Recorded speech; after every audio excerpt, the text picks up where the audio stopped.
Welcome back to the channel science Guru @Ramdiya लाडवाल। जैसा कि आपको भी ज्ञात है कि ऑर्गेनिक केमिस्ट्री हमारी चली हुई है, लेकिन उसमें कुछ हम ऐसे कंसेप्ट की स्टडी कर रहे हैं जो कंसेप्ट हमारी ऑर्गेनिक केमिस्ट्री में काम आएंगे। हमने इलेक्ट्रॉनिक कॉन्फ़िगरेशन पार्ट 1 पार्ट 2 पूरा कर लिया है।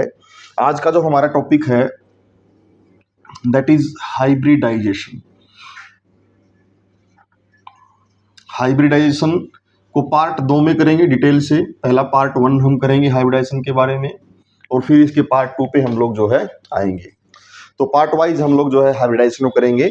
आज हमारा टॉपिक रहेगा hybridization part 1, then hybridization part 2 हम लोग इसके बाद जो है स्टडी करेंगे। एक्चुअल में है क्या, देखिए किसी भी एटम की वैलेंस सेल को कहते हैं बाहरी शेल। जो बाहरी शेल है, बाहरी सेल के जो ऑर्बिटल्स हैं, अब बाहरी सेल्स में आपकी जो सब सेल हैं वो डिफर कर सकती हैं एनर्जी के मामले में। तो कहता कि डिफरेंट स्लाइटली एनर्जी वाले जो ऑर्बिटल हैं, डिफरेंट स्लाइटली डिफरेंट एनर्जी वाले जो ऑर्बिटल हैं, या लगभग सभी की उनकी इक्विवेलेंट एनर्जी ही रहेगी। अगर एक ही सब सेल के ऑर्बिटल हैं तो इक्विवेलेंट एनर्जी रहेगी। अगर एक ही सेल की दो डिफरेंट सेल्स हैं, डिफरेंट सब सेल्स हैं, तो स्लाइटली डिफरेंट एनर्जी रहेगी। कहता कि या तो इक्विवेलेंट एनर्जी वाले ऑर्बिटल या डिफरेंट स्लाइटली एनर्जी वाले जो है ऑर्बिटल्स आपके इंटरमिक्स करेंगे। इंटरमिक्स का मतलब एक दूसरे के अंदर मिक्सिंग करेंगे, और इंटरमिक्सिंग करके जो है एक नया सेट बन जाएगा आपके ऑर्बिटल का, इक्विवेलेंट एनर्जी ऑर्बिटल का एक नया सेट बन जाएगा। उस इक्विवेलेंट एनर्जी वाले ऑर्बिटल्स को हम लोग कहेंगे हाइब्रिड ऑर्बिटल। मैं यहाँ आपको पहले बता रहा हूँ कि इंटरमिक्सिंग ऑफ ऑर्बिटल, यहाँ आप लिख सकते हैं इंटरमिक्सिंग ऑफ ऑर्बिटल्स। अब ऑर्बिटल कौन से होंगे, ये मैंने पहले ही कहा वैलेंस सेल के ऑर्बिटल होंगे। फिर मैंने कहा कि इक्विवेलेंट एनर्जी होगी अगर एक ही सब सेल के हैं। तो अगर दो सब सेल के हैं तो आपकी जो है स्लाइटली डिफरेंट एनर्जी हो सकती है उनकी। वे मॉलिक्यूल्स आपस में, वे ऑर्बिटल्स आपस में इंटरमिक्सिंग करेंगे। इंटरमिक्सिंग करने के बाद आपके हाइब्रिड ऑर्बिटल बन जाएंगे, और ये फिनोमेना कहलाएगा हाइब्रिडाइजेशन। क्या कहलाएगा फिनोमेना? हाइब्रिडाइजेशन। इस हाइब्रिडाइजेशन के जब आप फीचर्स पढ़ोगे तो आपको और अच्छे से समझ में आएगा।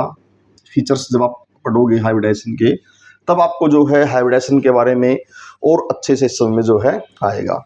फीचर्स 1 बाय 1 मैं डिस्कस करूंगा, आप लोग समझ लेना इनको। नंबर 1 फीचर्स क्या है इसका, कि केवल वैलेंस सेल की सब सेल में जो ऑर्बिटल हैं वही टेक पार्ट करेंगे किसमें? हाइब्रिडाइजेशन में। पहला फीचर है केवल और केवल वैलेंस सेल की सब सेल के ऑर्बिटल ही हाइब्रिडाइजेशन में क्या करेंगे? टेक पार्ट करेंगे। वे जो है आपकी सेम एनर्जी के भी हो सकते हैं, और उनकी एनर्जी स्लाइटली डिफरेंट भी जो है हो सकती है। ठीक है, इस तरह से एक ऑर्बिटल, आपके एक ऑर्बिटल का नया सेट बन जाएगा। उस नए सेट को हम लोग बोलेंगे हाइब्रिड ऑर्बिटल, और फिनोमेना कहलाएगा आपका हाइब्रिडाइजेशन। आपका फिनोमेना जो है हाइब्रिडाइजेशन जो है कहलाएगा। अब जो आपके हाइब्रिड ऑर्बिटल बने हैं, वे इक्विवेलेंट एनर्जी के होंगे। इंटरमिक्स करने के बाद इक्विवेलेंट एनर्जी के होंगे आपके, यानी जो इंटरमिक्सिंग के बाद आपके ऑर्बिटल बन रहे हैं वो आपके इक्विवेलेंट एनर्जी के होंगे, यानी उनकी बराबर एनर्जी होंगी, और उनकी लगभग आइडेंटिकल शेप भी होगी। आप ये भी कह सकते हैं कि आइडेंटिकल शेप के भी होंगे, आइडेंटिकल शेप भी होगी उनकी, लगभग उनकी एक समान जो है क्या होगी? शेप होगी। इक्विवेलेंट एनर्जी के होंगे और लगभग उनकी जो है एक समान शेप भी होगी। अगला साइलेंट फीचर क्या है? अगला साइलेंट फीचर बिल्कुल आसान है।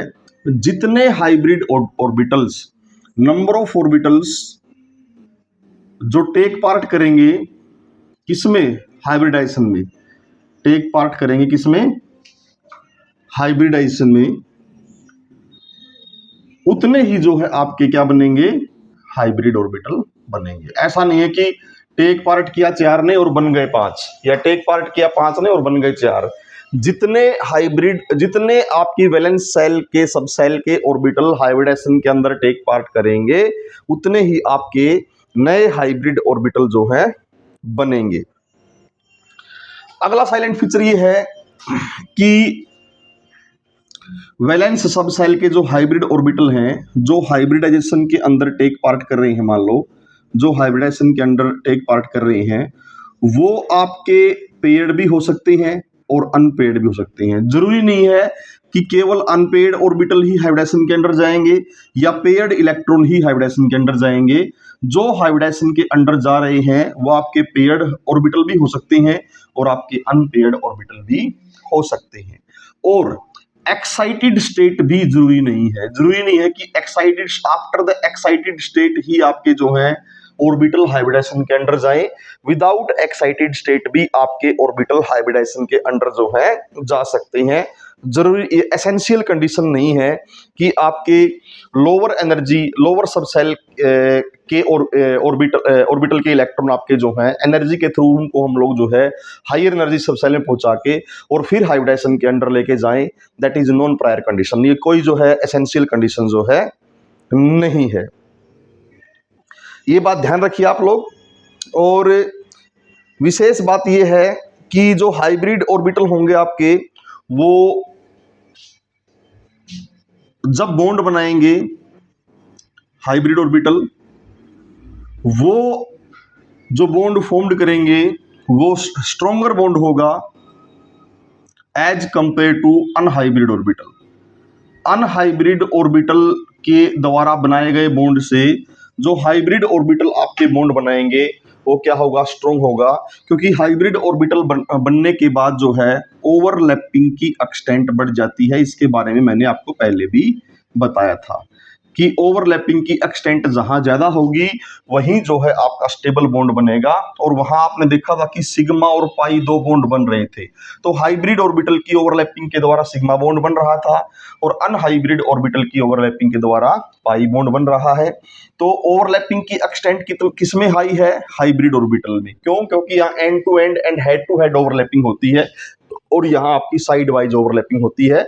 इसलिए जहां एंड टू एंड और हेड टू हेड ओवरलैपिंग होगी वहां जो है आपकी एक्सटेंट ऑफ ओवरलैपिंग ज्यादा होती है, इसीलिए वहां स्ट्रॉन्गर बॉन्ड बनेगा। इस दैट मीन्स कि सिग्मा बॉन्ड पाई बॉन्ड से स्ट्रॉन्ग होता है क्योंकि उसमें जो है एक्सटेंट ऑफ ओवरलैपिंग ज्यादा होती है। नेक्स्ट फीचर्स क्या है, हाइब्रिडाइजेशन जो होता है वही हाइब्रिडाइजेशन ही जो है किसी मॉलिक्यूल की ज्योमेट्री को डिटरमाइन करता है कि मॉलिक्यूल की ज्योमेट्री कैसी होगी, उसकी शेप कैसी होगी, उसको जो है उसकी हाइब्रिडाइजेशन ही डिटरमाइन करेगी। एक पर्टिकुलर टाइप की हाइब्रिडाइजेशन के अंडर जाने वाले मॉलिक्यूल एक पर्टिकुलर टाइप की ही ज्योमेट्री जो है शो करेंगे। पर्टिकुलर टाइप की क्या करेंगे, वो ज्योमेट्री शो करेंगे। और हाइब्रिडाइजेशन के बाद इस तरह से ओवरलैपिंग करेंगे कि मैक्सिमम तो ओवरलैपिंग हो, क्योंकि मैक्सिमम ओवरलैपिंग होगी तभी स्टेबल आपका जो है मॉलिक्यूल होगा। मैक्सिमम ओवरलैपिंग होगी तो आपका मॉलिक्यूल क्या होगा, स्टेबल होगा। जितनी आपकी मैक्सिमम ओवरलैपिंग होगी हाइब्रिड ऑर्बिटल की, बॉन्ड उतने ही स्ट्रॉन्ग बनेंगे और आपके मॉलिक्यूल की स्टेबिलिटी भी उतनी ही क्या होगी, ज्यादा होगी। तो ये है हाइब्रिडाइजेशन के साइलेंट फीचर्स। यहां से आपको हाइब्रिडाइजेशन में समझने में आपको जो है थोड़ी सी और जो है मदद मिलेगी। तो हाइब्रिडाइजेशन आपके समझ में आ गई होगी, साइलेंट फीचर भी आपके समझ में आ गए होंगे कि हाइब्रिडाइजेशन जो है इंटरमिक्सिंग ऑफ वैलेंस सेल के ऑर्बिटल की इंटरमिक्सिंग है। और ये इंटरमिक्सिंग के बाद आपके नए ऑर्बिटल फॉर्म्ड होंगे जिनको हम हाइब्रिड ऑर्बिटल कह रहे हैं। हाइब्रिड ऑर्बिटल जो है वो स्ट्रॉन्गर बॉन्ड बनाएंगे as compare to unhybrid orbital. Hybrid orbital के द्वारा बनने वाला बॉन्ड सिग्मा होता है और अनहाइब्रिड के द्वारा बनने वाला बॉन्ड जो है पाई बॉन्ड होता है। तो एक्सटेंट ऑफ ओवरलैपिंग सिग्मा में ज्यादा होती है क्योंकि एंड टू एंड और हेड टू हेड ओवरलैपिंग होती है, इसलिए स्ट्रॉन्ग बॉन्ड होता है। फिर अब टाइप्स की बात करें, types of hybridization. Types of hybridization. तो टाइप्स ऑफ हाइब्रिडाइजेशन में क्या है, mainly sp3, sp2, sp hybridisation, इसके अलावा sp3d, sp3d2, sp3d3 एटसेट्रा। कई टाइप की जो है आपकी हाइब्रिडाइजेशन है, जिनके बारे में हम वन बाय वन जो है डिस्कस करेंगे। प्रेजेंट लेक्चर में हम लोग जो है इन हाइब्रिडाइजेशन के बारे में डिस्कस करेंगे, sp3, sp2 and sp hybridization. ये sp का मतलब है एक s का ऑर्बिटल, 3 p के ऑर्बिटल हाइब्रिडाइजेशन के अंदर जाएंगे। यहाँ एक s का 2 p के, यहाँ एक s का 1 p का, यहाँ एक s का 3 p के 1 d का, फिर साथ में 2 d के, फिर साथ में 3 d के ऑर्बिटल्स जो है आपस में क्या करेंगे, इंटरमिक्सिंग करेंगे। तो हम लोग वन बाय वन स्टडी करेंगे। पहला है, पहली टाइप्स है जिसको डिटेल से स्टडी करेंगे हम लोग, ध्यान से पढ़ेंगे सभी बच्चे, sp3 हाइब्रिडाइजेशन। sp3 hybridization. जब ऑर्गेनिक केमिस्ट्री का पार्ट 1 हमने शुरू किया था तो वहां मैंने कहा था कि जहां कार्बन कार्बन यानी एल्केन में जहां carbon carbon single bond show करता है, वहां प्रत्येक कार्बन जो सिंगल बॉन्डेड है वो sp3 हाइब्रिडाइजेशन के अंडर जाएगा। sp3 हाइब्रिडाइजेशन के अंडर क्या होगा, वो जाएगा। और वहां मैंने आपके 2 एग्जांपल दिए थे, CH4 एंड C2H6 के, किसके, sp3 हाइब्रिडाइजेशन के। यहाँ 2 एग्जांपल मैंने आपको वहां दिए थे।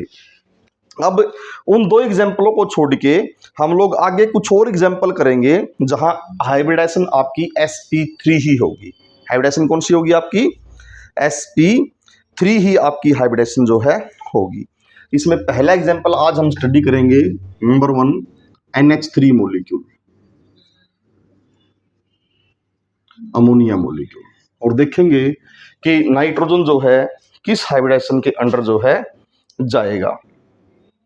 तो यहां पर जो है नाइट्रोजन जो है वो sp3 हाइब्रिडाइजेशन के अंडर जो है आपका जाएगा। और अगर sp3 हाइब्रिडाइजेशन के अंडर कोई मॉलिक्यूल जाता है तो वहां पर जो मॉलिक्यूल की शेप होती है, जो ज्योमेट्री होती है, वो टेट्राहेड्रल होती है, tetrahedral.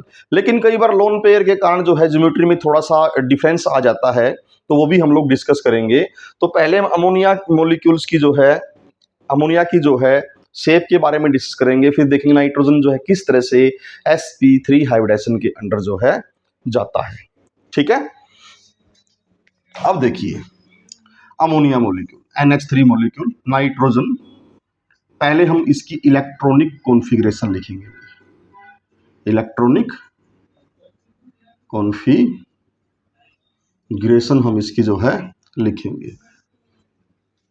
Clear, nitrogen having the atomic number 7। Clear, तो इलेक्ट्रॉनिक कॉन्फ़िगरेशन अभी हमने सीखी है पिछले दो लेक्चर में। तो लिखिए 1s2 2s2 2p3, that is the electronic configuration of nitrogen. के सेल है, एल सेल। मैंने पहले कहा कि केवल वैलेंस सेल के ऑर्बिटल ही किसके अंदर जाएंगे, हाइब्रिडाइजेशन के अंदर जाएंगे। तो लिखिए 2s2 2p3 2p3 2s2 2p3, ऐसे हम लोग जो है इसकी इलेक्ट्रॉनिक कॉन्फ़िगरेशन को जो है लिख देंगे। अब हाइब्रिडाइजेशन कौन सी है, मैंने पहले ही कहा था कि एक्साइटेड स्टेट तो पॉसिबल ही नहीं है यहाँ पर, लेकिन फिर भी मैंने कहा था कि एक्साइटेड स्टेट जरूरी नहीं है हाइब्रिडाइजेशन के लिए। यहाँ पर हमने जो है विदाउट एक्साइटेड स्टेट ही हाइब्रिडाइजेशन के अंदर जाएगा। ये वो कहाँ से पता लगेगा, वो यहाँ से पता लगेगा कि दूसरा जो एटम जुड़ा हुआ है वो हाइड्रोजन है। हाइड्रोजन की वैलेंस सेल में केवल एक ही इलेक्ट्रॉन होता है, इसका मतलब वो 3 कोवेलेंट बॉन्ड शो करेगा। इसलिए मुझे क्या चाहिए, 3 वैलेंस इलेक्ट्रॉन चाहिए, 3 अनपेड इलेक्ट्रॉन चाहिए। वो मेरे पास विदाउट एक्साइटेड स्टेट ही अवेलेबल है। तो हाइब्रिडाइजेशन ऐसे ही हो जाएगी आपकी sp3 हाइब्रिडाइजेशन। आपको याद होगा मैंने कार्बन मीथेन की हाइब्रिडाइजेशन में आपको बताया था कि sp3 वहां 4 हाइब्रिड ऑर्बिटल थे आपके, याद होगा आपको। ऐसे ऐसे जो है वहां पर जो हाइब्रिडेशन थी, और ऐसे 4 1s के हाइड्रोजन से जो है वो ओवरलैप कर गया था। यहाँ चारों के चारों हाइब्रिड ऑर्बिटल थे और शेप वहां थी टेट्राहेड्रल, टेट्राहेड्रल शेप थी, ज्योमेट्री टेट्राहेड्रल थी। अब यहाँ sp3 हाइब्रिडेशन, इसका मतलब ये हुआ कि नाइट्रोजन के पास 3 तो अनपेयर्ड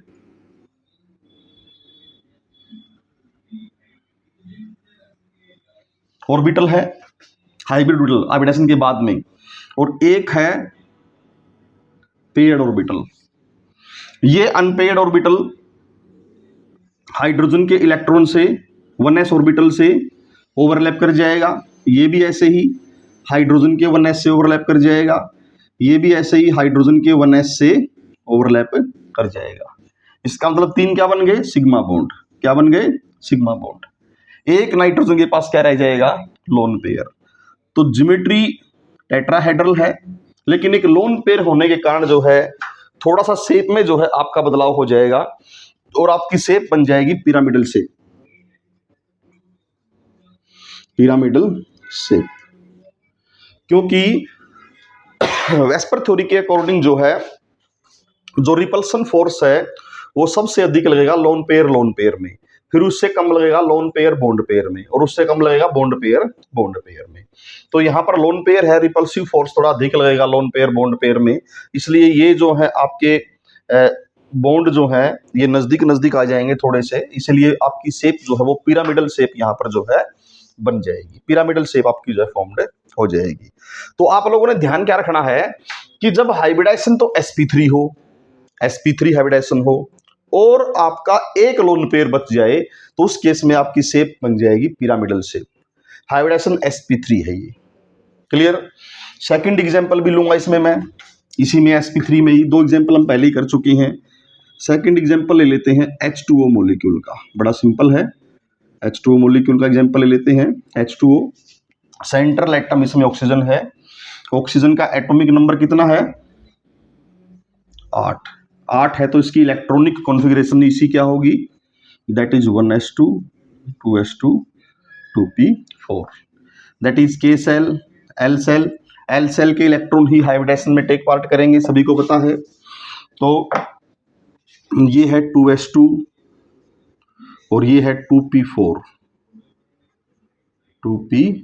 1 2 3 एंड 4, क्लियर। अब यहां भी हाइड्रोजन 2 हैं, एक के पास एक इलेक्ट्रॉन होता है, 2 हाइड्रोजन बॉन्डिंग के लिए मुझे 2 अनपेड ऑर्बिटल चाहिए, ऑलरेडी अवेलेबल हैं, एक्साइटेड न्यूक्लियर स्टेट कोई पॉसिबिलिटी नहीं है यहाँ पर भी हाइब्रिडेशन ऐसी हो जाएगी sp3। इसका मतलब ऑक्सीजन के पास यहाँ 2 लोन पेयर है।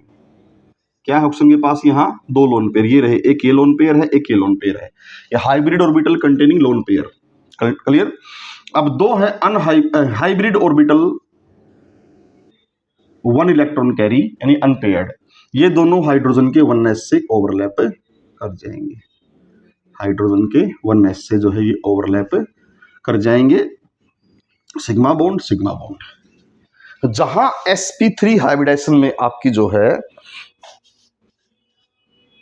sp3 हाइब्रिडेशन हो और जहां आपके जो है 2 लोन पेयर कैरी कर जाएं किसी सेंट्रल एटम के पास, तो उसकी शेप जो है वो और भी जो है आपकी सिकुड़ जाएगी और बेंट शेप बन जाएगी। ज्योमेट्री टेट्राहेड्रल थी, लेकिन शेप कैसे बन जाएगी? बेंट शेप, क्योंकि 2 लोन पेयर आगे, और लोन पेयर में मैक्सिमम रिपल्सन होती है, इसलिए लोन पेयर दूर जाएंगे, आगे बॉन्ड पेयर है, बॉन्ड पेयर को और भी नीचे धकेल देंगे तो बेंट हो जाएगा आपका बॉन्ड पेयर, इसलिए आपकी शेप बन जाएगी बेंट शेप। बेंट शेप आपकी जो है यहाँ पर बन जाएगी।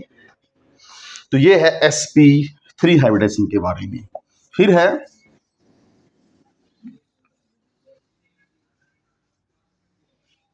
sp2 hybridisation. sp2, तो sp2 हाइब्रिडेशन में बहुत सारे बच्चे जो जो ऑर्गेनिक केमिस्ट्री पार्ट 1 पहले ही पढ़ चुके हैं, वहां मैंने कहा था कि कार्बन की डबल बॉन्डेड कार्बन कहीं भी हो वो sp2 हाइब्रिडाइजेशन के अंडर जो है जाएगा। यहाँ पर जो आपकी ज्योमेट्री बनेगी वो बनेगी प्लेनर ज्योमेट्री आपकी जो है बनती है आपकी sp2 हाइब्रिडेशन में। ऑर्गेनिक केमिस्ट्री पार्ट 1 में जाके देखिए, मैंने आपको वहां पर भी 2 एग्जाम्पल इसके दिए थे। मैंने एक तो एग्जाम्पल दिया था C2H4 का, वहां पर इसके एग्जाम्पल दिया था, यानी इथीन का एग्जाम्पल जो है मैंने वहां पर आपको दिया था। तो इथीन के एग्जाम्पल में कार्बन जो है वो डबल बॉन्डेड है और प्रत्येक कार्बन sp2 हाइब्रिडाइजेशन के अंदर जाएगा। वहां आप जो है जा करके देख लीजिए ऑर्गेनिक केमिस्ट्री पार्ट 1 में। लेकिन यहाँ ऐसा नहीं है कि हम एग्जाम्पल और नहीं देखेंगे, sp2 हाइब्रिडाइजेशन के कुछ और एग्जाम्पल हम लोग जो है यहाँ पर देखेंगे। पहला एग्जाम्पल है BF3 molecule, BF3 molecule, boron having the atomic number 5, the electronic configuration 1s2 2s2 2p1, 1s2 2s2 2p1। ये जो है आपकी इलेक्ट्रॉनिक कॉन्फ़िगरेशन जो है बन जाएगी 1s2 2s2 2p1। अब यहां देखिए, ये तो है K सेल और ये है L सेल। हाइब्रिडाइजेशन में कौन टेक पार्ट करेगा? केवल L सेल के ही ऑर्बिटल टेक पार्ट करेंगे, सब सेल ही टेक पार्ट करेंगे, सब सेल के ऑर्बिटल टेक पार्ट करेंगे। तो ये है 2s2, ये लिख दिया। 2p में 3 ऑर्बिटल होते हैं, 2px में 1, 2py खाली पड़ा है, 2pz भी खाली पड़ा है आपका। ठीक है, क्लियर। अब मुझे BF3 यानी बोरोन के साथ फ्लोरीन 3 जोड़ने हैं, तो मुझे 3 अनहाइब्रिड ऑर्बिटल चाहिए। क्या चाहिए मुझे? 3 अनहाइब्रिड ऑर्बिटल चाहिए। इसका मतलब ग्राउंड स्टेट में ऐसा पॉसिबल नहीं है, क्योंकि 3 अनपेयर्ड ऑर्बिटल मेरे पास है ही नहीं। इसलिए मैं क्या करूंगा, इसको फर्स्ट एक्साइटेड स्टेट पर लेके जाऊंगा भाई। फर्स्ट एक्साइटेड स्टेट पर ये इलेक्ट्रॉन यहां से यहां चला जाएगा आपका 2s2 वाला, तो यहां बच जाएगा 2s1, ये बच गया, और यहां हो जाएंगे आपके 2px1 2py1 एंड 2pz0। ये है और ये है। क्लियर है सभी को? अब हाइब्रिडेशन होगी sp2, ये हाइब्रिडेशन होगी sp2। ठीक है, यानी बोरोन के पास जो 3 हाइब्रिड ऑर्बिटल होंगे, ये 1 2 3 आपके हाइब्रिड ऑर्बिटल होंगे। ये है एक ये है और एक ये है, और प्रत्येक के पास एक एक इलेक्ट्रॉन है, और तीनों जो है फ्लोरीन के ऑर्बिटल से ओवरलैप कर जाएंगे, वैलेंस शेल के ऑर्बिटल से ओवरलैप कर जाएंगे, और इस तरह से आपका जो है मॉलिक्यूल बन जाएगा BF3। BF3 आपका जो है मॉलिक्यूल इस तरह से आपकी जो है शेप जो है एक्वायर कर लेगा। वैसे तो ट्रायंगुलर है, ये ट्रायंगुलर प्लेनर शेप है। मैंने पहले कहा था कि प्लेनर शेप बनेगी, तो ये आपकी बन जाएगी triangular planar shape, triangular planar shape. Planar molecule बनेंगे sp2 हाइब्रिडेशन के अंदर आपकी। C2H4 का एग्जांपल हम sp2 हाइब्रिडेशन में जो है ऑलरेडी कर चुके हैं, इसलिए हमें जो है यहाँ उस एग्जांपल्स को दोबारा करने की आवश्यकता नहीं है। फिर है sp हाइब्रिडेशन। आप लोग बहुत सारे एग्जांपल्स मैं आपको बाद में जो है यहाँ बोर्ड पे लिखूंगा, आपने उनको प्रैक्टिस करना है। अगर कोई दिक्कत आई तो कमेंट्स बॉक्स में मुझे बता सकते हैं। sp हाइब्रिडेशन, sp हाइब्रिडेशन में मैंने कहा था कि पहले तो वे कार्बन जो ट्रिपल बॉन्डेड हैं वो हमेशा sp हाइब्रिडाइजेशन के अंडर ही जाएंगे, sp हाइब्रिडेशन के अंडर जाएंगे जो ट्रिपल बॉन्डेड आपके कार्बन होंगे। तो इसके तहत मैंने आपको एग्जांपल जो है दिया था वहां फर्स्ट लेक्चर में C2H2 that is C triple bond CH on H। ये एग्जांपल आप ऑर्गेनिक केमिस्ट्री पार्ट 1 में जाके जो है देख सकते हैं। इसके अलावा एक और एग्जांपल हम लोग यहाँ पर जो है डिस्कस करेंगे sp हाइब्रिडेशन में, वो करेंगे beryllium fluoride molecule, BeF2 molecule का एग्जांपल हम यहाँ पुट करेंगे। BeF2 molecule, beryllium fluoride molecule का एग्जांपल जो है हम लोग यहाँ पर जो है देखेंगे। तो सभी को पता है कि बेरिलियम की जो इलेक्ट्रॉनिक कॉन्फ़िगरेशन है वो है 1s2 2s2 1s2 and 2s2। ये जो है इसकी इलेक्ट्रॉनिक कॉन्फ़िगरेशन है। तो ये K सेल है और ये L सेल है। यहाँ एक इंपॉर्टेंट बात है भाई, यहाँ आप एक इंपॉर्टेंट बात समझिए, जो बहुत ही इंपॉर्टेंट बात है, बहुत सारे बच्चों को ये बात पता नहीं होती, तो यहाँ पर फोकस कीजिए। अगर मान लो कोई सेल, बाहरी सेल किसी एटम की बन गई L सेल, और उस L सेल में जितनी भी सब सेल हैं वो सारी प्रेजेंट होंगी, चाहे वो वैकेंट हो। अब K सेल में तो केवल एक ही सब सेल है, 1s भर गई, लेकिन क्या L सेल में भी एक ही सब सेल है? नहीं, दो सब सेल है, 2s और 2p। हालांकि 2p 0 है। यहां मैं फिर रिपीट करता हूं, किसी सेल की सब सेल जहां अपीयर हो जाती है तो उस सेल की सारी सब सेल वहां प्रेजेंट होती हैं, भले ही वो वैकेंट हो। मान लो किसी एटम की इलेक्ट्रॉनिक कॉन्फ़िगरेशन में लास्ट में आ गया 3s2, तो इसका मतलब ये नहीं कि वहां 3p और 3d नहीं है, वहां 3p 3d भी है, क्योंकि वो भी जो है आपकी m सेल की ही सब सेल हैं, लेकिन वो वैकेंट है इसलिए उनको दिखाते नहीं। लेकिन अगर एक्साइटेड स्टेट ले जानी हो तो दिखानी पड़ेगी कि भाई वैकेंट है, तो दिखानी पड़ेगी। तो ऐसे ही यहाँ L सेल में दो सब सेल है 2s 2p। यहाँ हालांकि 2p में कोई इलेक्ट्रॉन नहीं है ग्राउंड स्टेट पे, लेकिन फिर भी 2p वैकेंट है, मेरा खाली पड़ा हुआ है। दैट इज एट GS का मतलब ग्राउंड स्टेट। फिर एट फर्स्ट एक्साइटेड स्टेट क्या होगा? 2s2 में इलेक्ट्रॉन रह जाएगा, 2p पहले खाली था, यानी 2px 0 था पहले, 2py भी 0 था, 2pz भी 0 था, लेकिन अब एक इलेक्ट्रॉन एक्साइटेड स्टेट में यहां से उठ के यहां जाएगा। अब हाइब्रिडाइजेशन होगी आपकी sp। क्या होगी हाइब्रिडाइजेशन आपकी? sp। यानी बेरिलियम के पास दो हाइब्रिड ऑर्बिटल होंगे, और वो क्या कैरी किए होंगे? Unpaired orbital, unpaired electron carry किए होंगे, जो फ्लोरीन के वैलेंस सेल के ऑर्बिटल से जो है ओवरलैप कर जाएंगे, और इस तरह से आपकी शेप बनेगी लीनियर। कैसी बनेगी? लीनियर आपकी जो है शेप जो है बन जाएगी। जहां पर भी sp हाइब्रिडेशन होगी वहां आपकी शेप जो है लीनियर होगी। तो ये एग्जांपल है भाई sp3, sp2 and sp hybridisation के। बहुत सारे एग्जाम्पल्स आपकी बुक में जो है ऐसे मिलेंगे, आप उनको बना बना के देखिए और करके देखिए। फिर मैं आगे आपको जो है, इससे आगे आने वाले लेक्चर में हम लोग जो है d ऑर्बिटल जहां आपका इन्वॉल्व होगा हाइब्रिडेशन में, वो हम सारे जो है एग्जाम्पल करेंगे, जहां d ऑर्बिटल भी जो है आपके हाइब्रिडेशन में जो है रहेगा। अब sp हाइब्रिडेशन के जो मॉलिक्यूल आप लोगों ने करने हैं, जो आप sp हाइब्रिडेशन के लिए कुछ एग्जाम्पल्स जो आप sp के लिए अपनी कॉपी में करके देखेंगे, वे मॉलिक्यूल मैं लिख देता हूं जो sp के लिए हैं, CO2 एंड NO2।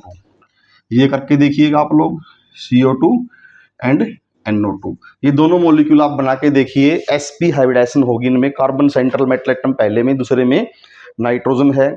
फिर sp2 के लिए आप लोग बना के देखिए AlCl3 एल्यूमिनियम ट्राइकलर, यही कर लीजिए, इसके अंदर बहुत हमने पहले कर लिए हैं।